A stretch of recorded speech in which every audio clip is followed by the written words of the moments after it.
বিশ্বজুড়ে চরম আবহাওয়া ও তাপমাত্রা বৃদ্ধির ঝুঁকি নিয়ে নতুন সতর্কবার্তা দিয়েছে জাতিসংঘের বিশ্ব আবহাওয়া সংস্থা। সংস্থাটি জানিয়েছে, মাঝারি থেকে শক্তিশালী এল নিনোর প্রভাবে আগামী কয়েক মাসে বিশ্বের বেশিরভাগ অঞ্চলে স্বাভাবিকের তুলনায় বেশি তাপমাত্রা অনুভূত হতে পারে।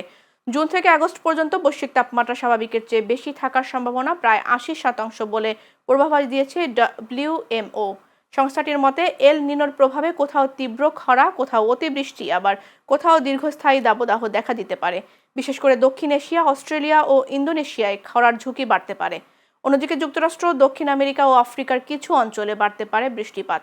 বিশ্ব আবহাওয়া সংস্থার মহাসচিব সেলেস্তে সাউলো সতর্ক করে বলেছেন, শক্তিশালী এল নিনো পরিস্থিতি খাদ্য ও পানির সরবরাহে চাপ সৃষ্টি করতে পারে, বাড়াতে পারে মশাবাহিত রোগের বিস্তারও।